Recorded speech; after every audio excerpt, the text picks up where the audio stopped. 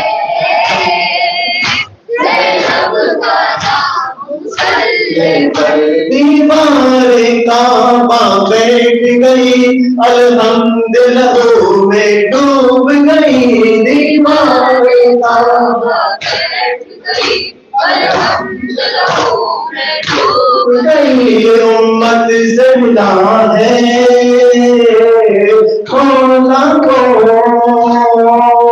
کیسا انعام مسلے پر رو رو کے کیوں لیتے ہیں زینب کا نام مسلے پر اس غربت پر روتی ہے علی کی غربت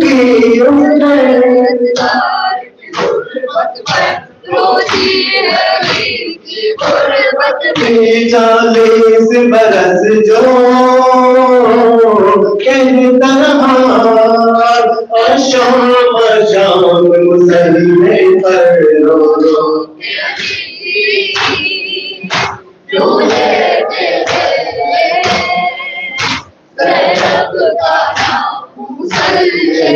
شبیر کی جانب سے اکبر قادر کو پلایا تھا شربت شبیر کی جانب سے اکبر قادر کو پلایا تھا شربت جب یاد علی کو مسلے پر رو رو جو لیتے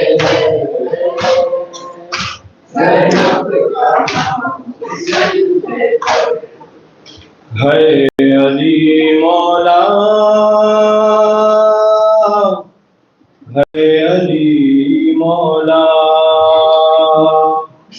یہ جنازہ ہے علی کا یہ جنازہ ہے علی کا شاہ خیبر گیر کا یہ جنازہ ہے علی کا آج بابا مر گیا ہے شبر و شبیر کا یہ جنازہ ہے علی کا یہ جنازہ ہے علی کا شاہ خیبر گیر کا یہ جنازہ ہے علی کا یہ جنازہ ہے علی کا